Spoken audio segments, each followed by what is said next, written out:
There's an article out now called Sunk at the Pier, Crisis in the American Industrial Submarine Base by Jerry Hendrix, our friend. Jerry is also the author of this book, which I have in every studio. And if you're watching on the Salem News Channel, you'll see To Provide and Maintain a Navy. It's the primer that every congressperson has that they often refer to.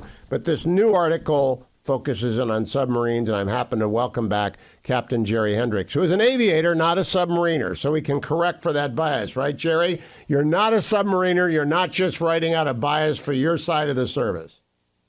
That's correct. Yes, I'm a naval flight officer. I actually spent most of my career tracking submarines. I flew in P-3 Orions and did anti-submarine warfare, so I have an appreciation for the environment in which they operate and the importance of those particular platforms. But yes, this essay in American Affairs Journal is focused on the submarine industrial base and the shortfalls that we are experiencing there. Now, we're going to spend a half hour on this, Jerry, four segments, so we don't have to rush. But would you start by telling people, my brother-in-law is reading right now Blind Man's Bluff, which was a great book on submarines in the Cold War. People don't know what they did or how important they were. You want to give them a refresher course and why submarines matter against our peer competitor, China?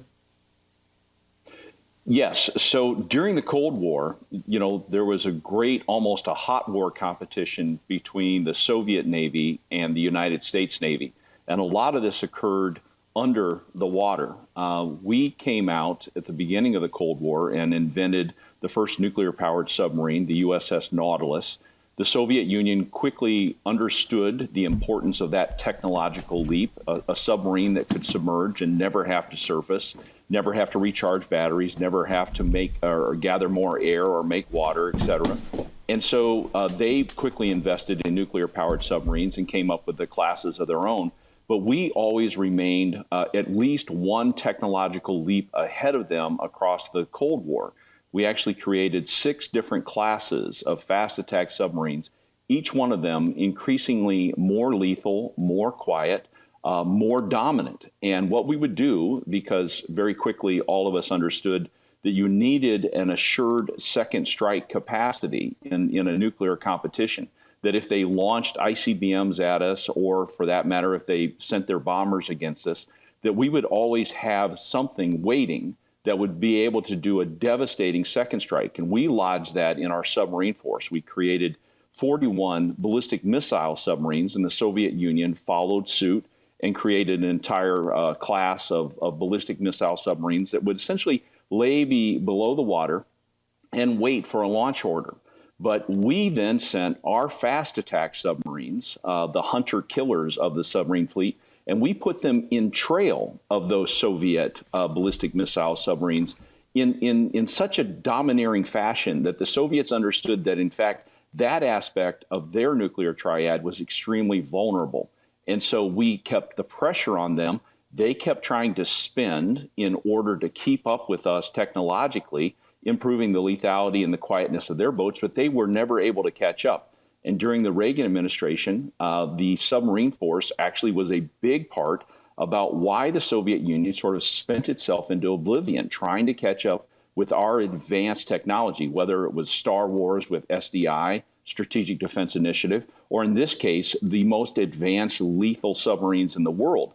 And even as the Cold War was ending, Hugh, we were in the process of developing yet another fast attack submarine class, the Seawolf class, which was going to have a 25-year advantage. It was going to be at least 25 years better than anything that the Soviet Union had. And it was really, I think, that as a tipping point that sort of forced them to understand they were never going to catch up, never going to win this competition. And in many ways, the Soviet Union not only financially collapsed, but collapsed in spirit as well, as they understood that their technology was never going to match our technology. But as Blind Man's Bluff, one of my favorite books, really indicates, we were using those boats in very advanced, subtle ways, looking at their information by tapping undersea lines, according to Blind Man's Bluff, or being in trail behind their boats. So we really had that technological advantage across the Cold War. And today, when we look at China, China has submarines. They have both ballistic missile submarines and fast attack submarines. But our boats are better than theirs. We technologically are quieter, more lethal. We can go faster. In many ways, we can go deeper. We can outperform them. And so this is a vital area of competition between us, because as China has invested in what we call anti-access area denial capabilities that would force most of our conventional force outside of range of many of their bases. The submarines are what we depend upon to be able to penetrate in, knock down those defenses, and allow the rest of our force to, say, come to the aid of Taiwan, or for that matter, the Philippines, a treaty ally in the region. It will be the submarines that is the very point of the spear in any type of a counterattack that the Americans would make to come to the defense of our allies and partners in the Western Pacific. It is also the most important part of deterrence, because the People's Liberation Army Navy cannot find them, don't know where they are, cannot in any way engage with them before they start any kind of an invasion of Taiwan. Jerry, I also want to mention, you gave me this book, Rickover Uncensored, and I brought it up the other day with my brother-in-law, and I said, people don't realize Rickover is probably the most important person to the American Navy in the last 50 years. We would not have this advantage that you're talking about, absent Hyman Rickover. Pain in the neck, but all praise to Rickover. Now let's talk about what's happened to our submarine force. Let's get the numbers first, Jerry. How many of both, we have attack submarines and nuclear submarines. How many of them do we each have, and how many of them are operationally capable right now? Well, Hugh, right now we presently have 49 fast attack boats. These are the hunter-killers within the force. We have 4 Ohio-class SSGNs. These are guided missile boats that are conventionally armed. Each of the 4 Ohios in that class carry over 150 Tomahawk missiles and are a primary strike asset, conventional strike asset for the force. We also retain 14 ballistic missile submarines that are equipped with our Trident missiles that are essentially our assured second strike. So in all, we have around 67 boats in the force right now. That is down from over 140 boats, which we had at the end of the Cold War, which with over 100 fast attack submarines and 41 ballistic missile submarines across most of the Cold War. So we are dramatically down. We actually have gone lower than that. We've gotten down to 42 boats in the past, and we're in the process of attempting to recapitalize that force. But we're facing a real crisis there, in that the older boats are retiring faster than we can build new boats due to difficulties in the defense industrial base surrounding submarines. And also there's a crisis in that the boats that have already been built and are operating in commission in the fleet, over a third of them are sidelined right now due to maintenance backlogs, due to a lack of capacity in our ship repair yards. Now, in those 3 categories, 49, 4, and 14, do all of them use the same repair docks, or do the attack submarines have to go to specific docks and the boomers have to go to a different set of docks? Well, Hugh, right now we only have 4 Navy shipyards. And then we have some dry docks in the 2 builders of the submarines. So for instance, Newport News in down near Norfolk, Virginia, has 2 dry docks which are dedicated to repairing fast attack submarines. Electric Boat in Groton, Connecticut has 1 dry dock that's there. And then we have 10 dry docks across the 4 Navy shipyards. And yes, the ballistic missile submarines and the fast attack submarines all effectively use the same docking system. We have come down in the number of dry docks because we've come down in the number of Navy yards. Across the Cold War, we started with 11 Navy yards. We went down to 8 prior to the end of the Cold War, and now we've cut 4 more out of that since the end of the Cold War through 2 base realignment and closure commissions, or BRACs. So what we've effectively done is we cut at least 1 yard too many, and this is what my analysis showed. We are 1,100 man days behind on submarine maintenance. That equates to effectively 3 dry docks short, and that effectively equates to 1 Navy shipyard. We can only work on our nuclear-powered vessels inside Navy shipyards. They need to be behind the chain link fence line and behind the Marine guards that are out front, because we're dealing with the most advanced nuclear-powered vessels in the world. And I'm talking exquisite technologies in terms of the quieting and other systems that go on this. So they have to be done in very protected environments. And so we don't have enough capacity right now. We cut too deep. And in many ways, the base realignment and closure commission of commissioners back in the 90s really expected that we were going to come down to around 40 boats in the force, because that's what the political leadership at the time, having declared a peace dividend, said that we would be in an environment. There would be no peer competitors going forward. We had won the Cold War. It was the end of history. And so they made a number of assumptions that have proven demonstrably false, especially as we now see two peer competitors in China and Russia. Where ought we to build a new Navy shipyard, and can Congress expedite that construction? And if so, how long at a minimum would it take? Well, Hugh, so when I look at where we would locate a new industrial capacity like a Navy shipyard, you have to look at a couple different things. So first, you have to have access to the sea, a deep water port. Submarines require deep water ports in order to come in and go out. The other thing that I'm heavily focused on is the workforce. You need to have a sufficient supply of blue-collar workers, and I'm talking advanced welders, pipe fitters, electricians, heating and air skilled conditioning, craftsmen, all the things. skilled craftsmen. And the fact of the matter is there's not that many places in the country that still have let's just say excess capacity in skilled craftsmen. So I've been heavily focused amongst the American Southeast corridor, looking at Georgia, the Carolinas, both north and south, and also looking at Alabama as a place, or perhaps over in Louisiana. The former Avondale Yard is over in Louisiana, so there's a lot of it's already sort of established as a former shipbuilding yard. But we're talking about a Navy yard, so we need to figure out how it is that the Navy would create effectively the first new Navy yard that it would build in over 100 years. And this is a big lift. There's a problem when we do acquisition of a new base, that effectively you have to pay for it all up front. That's the way that the budget works inside the Department of Defense. And so we're talking about a massive, probably a $30 to $40 billion investment in order to create a new public shipyard. Now, the Navy can do that either by paying it all up front, which if you have a champion like Senator Wicker, who has just put out his new plan that's going to put a massive slug of money into the defense industrial base, that's the type of money that you would need. There are other sort of more innovative plans that would actually use public-private partnership, that you would actually float a bond that might be issued by the state in which the shipyard would be built. And then the Navy would effectively rent to own that shipyard over the next 30 years. And in the end, the operator of that shipyard would turn over the keys to the Navy, say, you own it now. You bought and paid for it on an installment plan. And I've seen a couple of those plans out there that I find very intriguing, because the big pushback against any major construction project in the United States right now is that tremendous upfront cost and the way that the dollars have to be allocated.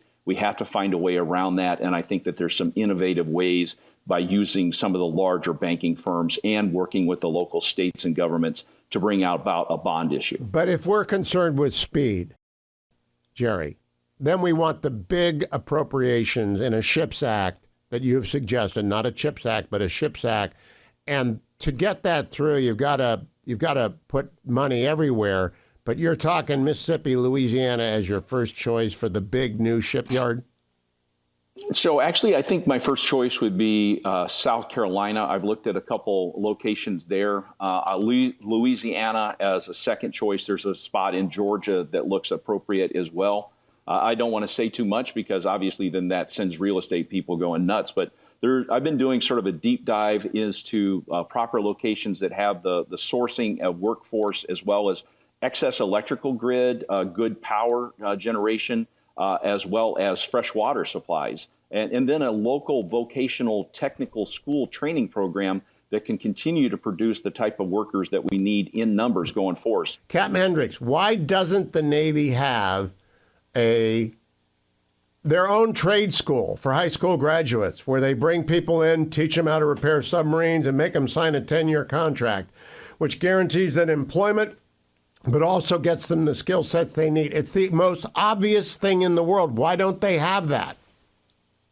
Well, in some ways we do. You know, for our enlisted sailors, we bring them in and we put them through nuclear power school. They go through advanced A and B schools, and they do get nuclear certified out of that. And in fact, they get a significant nuclear bonus in their pay for being assigned to that. What we don't have is essentially the other side, the civilian shipbuilder, the person who works in that Navy yard. We recruit those from the local communities where these 4 Navy yards are. This becomes in many ways a family business. There is some technical training that the states assign to that. So in Kittery, Maine, for instance, where you are and I am today, up here in Maine, there's some vocational technical schools that are assigned in and around that. There's some schools around Norfolk that Representative Whitman has put in place. But the fact is this is not something that we've paid a lot of attention to over the last 30 to 40 years since the end of the Cold War, and we're going to have to circle back to it. I think that there's a great conversation going on in this country about the value of trades work, and not everyone has to go to college, not everyone needs to get a bachelor's degree, that there are a number of people, extended members of my wife and I's family, work in factories and grew up in that environment, and there is value in that type of work, especially when you're building something like a nuclear-powered submarine, or for that matter, returning to building nuclear-powered surface ships, where you're really building something of substance that's really aiding the country and serving a national mission. I think. No, I know about nuke school, but I thought that was just for officers. Do we have one for enlisted men where they go and they sign a contract and women that says, we're going to teach you some skills, we're going to give you some clearances, we're going to do a background check, and you're going to be employed forever if you go through this school? Does the Navy run that? Because that seems to me to be obvious. Oh, yeah, absolutely. Officers and enlisted go to nuclear powered school. If you're going to be assigned to a submarine as an enlisted man, you're going to go through the nuclear power training that's associated with their particular skill sets. And they have to be certified effectively in the shore-based reactor before they can go to the sea-based reactor. So depending on which, your particular specialty trade that they go into, they will get specialized training in that. Now, they will sign a bonus, so they get an increased pay even as in the enlisted rates. And there is a contract that goes with that that's longer than the normal 2-4 year enlistment contract with us. It's not something that guarantees that they would stay, 10 years. They can get out at the end of their contract. But we have a significant retention in the enlisted ratings that go along with our submarine force and our nuclear powered force. Remember, we also have nuclear powered aircraft carriers. We have 11 of them. And those reactor spaces on those carriers are also manned by officers and enlisted who are nuclear certified. Yeah, we very much need to get this repair backlog down. We'll talk about that after the break, but we need the people to do it. And we don't have enough people, right? That is correct. And I'll use this as an example. If you're going to be a civilian welder who works on a nuclear reactor, it takes on average 2 years of training, coming in as an apprentice, becoming a journeyman, before you get your master certification in order to lay a weld on a nuclear reactor. So that is a nuclear certified welder. That's a 2-year step up. This is one of the problems why the yards, Electric Boat and Newport News, are having difficulty sort of gaining experience within their yards. They're trying to recruit people. They got people coming in the door, but effectively, after they get their training and their certification, that skill set allows them to go elsewhere. And in the age of the 401k, vice the pension plan, a lot of these people they're taking those advanced trades and skills, and they're leaving to go someplace else in a marketplace that is demanding highly qualified tradesmen in this country. And they're using that to make more money for them and their family elsewhere. When I was at OPM, we would create special schedules for people who were in high demand. We did not have a special schedule in the late Reagan administration for Navy enlisted men to do this, or enlisted women. I think we need that kind of a focus, and I've never seen an advertisement. I've never seen one, have you, that focuses on build a career in the nuclear Navy, here's what you do. Have you ever seen even one? Oh, yeah, Hugh, I've seen several of them. I graduated from Purdue University, a real engineering school, And we had a nuclear training program at Purdue University, nuclear engineering.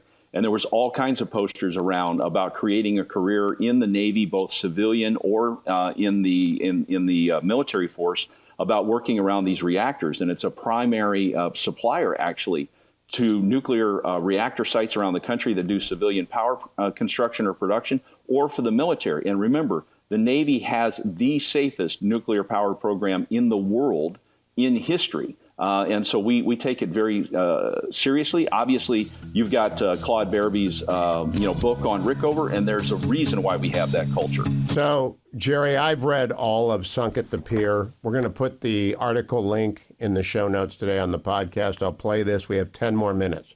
What is the way back? What do you want to see Congress do right now, and to what level do we have to get? And what is a realistic time frame?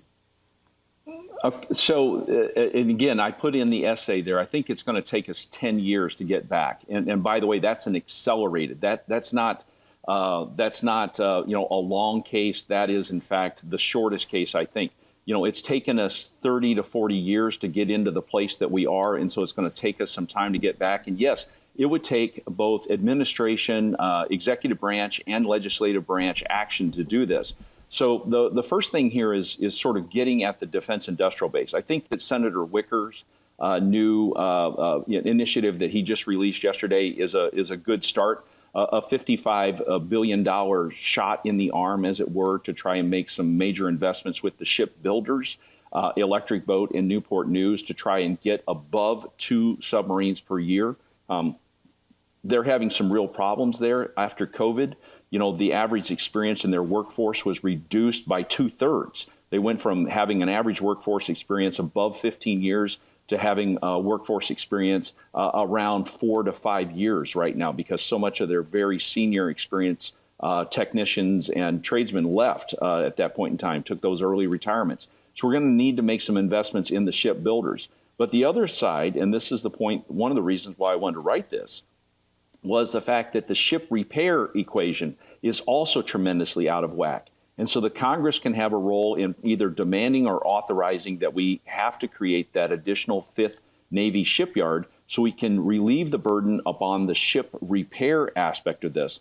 The Navy's leadership, and this has been a real source of frustration for me, has been unwilling to really come to grips with the fact it has a significant problem.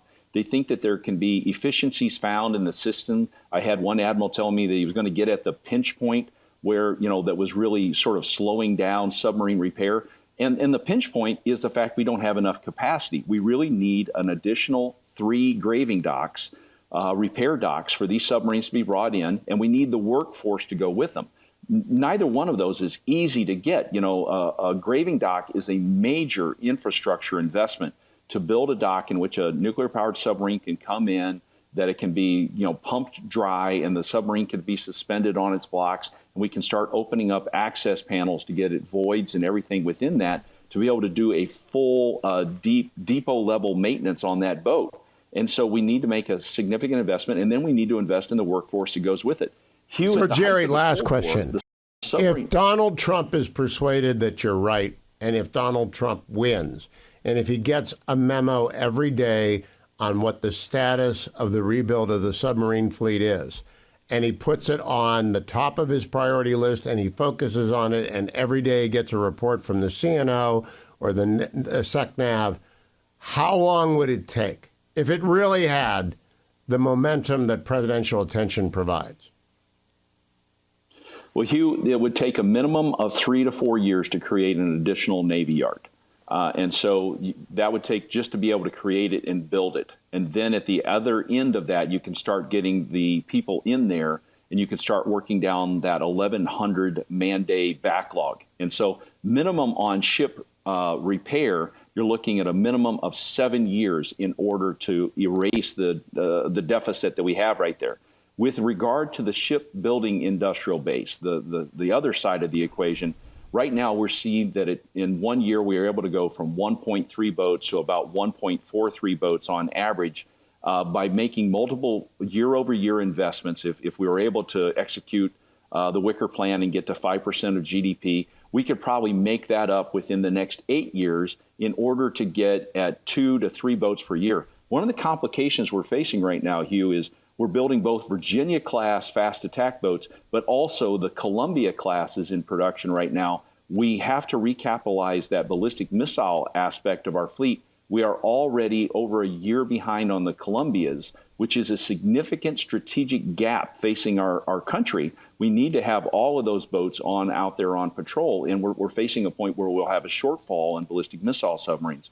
So we want to get to 3 fast attack submarines per year and 1 Columbia class. That's 4 submarines a year. Hugh, at the height of the Cold War, when we had 50,000 workers working in the submarine yards, we were producing between 4 to 6 submarines a year. We're trying to get back effectively to that level of production. And the fact is we're only sitting at about 12 to 13,000 workers today. We have to be able to hire and retain workers in these shipbuilding yards, and we're having difficulty doing that. Very last question, my own pet project. AUKUS is in your article. You talk about the United Kingdom, Australia, U.S. partnership. Can we build a new shipyard in Australia and make it secure and trust them with our technology and diversify not merely by state but by continent where we can get them serviced and where we can get them built? Well, Hugh, I believe it's the second pillar of AUKUS is creating a shipyard in Australia. Australia wants to have its own production capacity there. It also wants to have its own repair capacity. So that's already written into that plan. The problem with that plan is that shipyard is tailored to supporting Australia's shipbuilding requirements as well as Australia's maintenance requirements. We would need to put in some additional money into that if they were going to have excess capacity to repair American boats, and for that matter, the boats of the Royal Navy in the United Kingdom, which is also part of this deal. I think that's important, but my main concern with regard to Australia is I'm convinced that this is a bipartisan issue here in the United States. Doesn't matter if you're a Democrat or a Republican, you support AUKUS. I am not sure, given the political parties in Australia, whether the next administration that comes in, the next prime minister, will provide similar support to AUKUS as the present government does. That's still a jump ball as far as I'm concerned, and we're going to have to wait to see how that plays out because the Australians have been noticeably fickle. I mean, we need to understand Australia has a population of around 30 million people as opposed to, 360 million people here in the United States. It's a remarkably small tax base, and they are making a significant tax investment in this over the next 10 years. And yes, it will take them 10 years to get there because of the ramp that they're on and how much resources they have to draw upon. Okay, I lied. Very last question. If hostilities break out over Taiwan, can we expedite all of this, Jerry, like we did in World War II? So, Hugh, we can, but we'll be breaking some rules. You've got, the Rickover book there right now. There are rules in place about dive certifications and what maintenance needs to be done at what point in time and to what standard.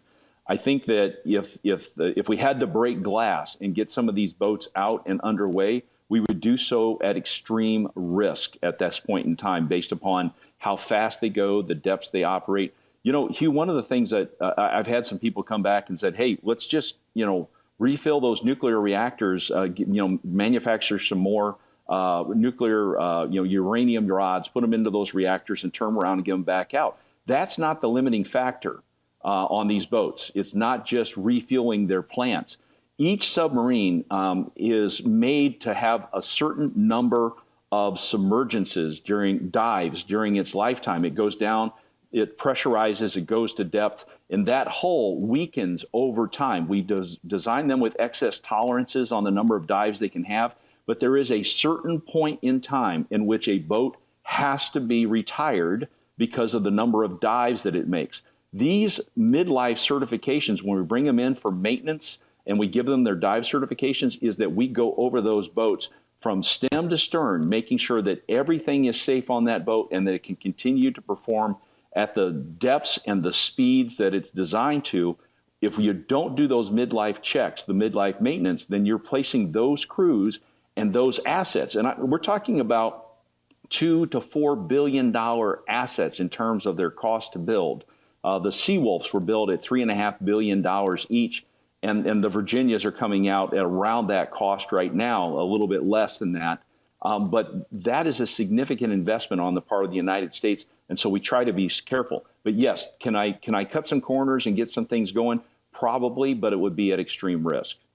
All right, I lied. One more question. Joe Lonsdale was on the program last week talking about his new submersibles company. Can we dump manned submarines and use submersibles in companion with carriers and other capital ships to do the job that submarines do? So I would say no, because first of all, I love Lonsdale. I love that interview, and I like very much what is happening with the companies that he is supporting right now. And I'm very much a supporter of unmanned. But the key thing to keep in mind about submarines is data transmission rates. So if you're above the surface of the water and you're trying to transmit information to a submersible, that data rate is extremely slow because you have to pass from the air down into the water, and the data transfer rate slows down significantly. However, if you are a manned submarine and you're operating at depth and you're working with unmanned submersibles that are in support of you, loyal wingmen type concepts, then your data transmission rate, your ability to communicate with them across the channel of the water using certain aspects of acoustics, sound transmission, then you can transmit with them and keep in contact with them at a much higher rate.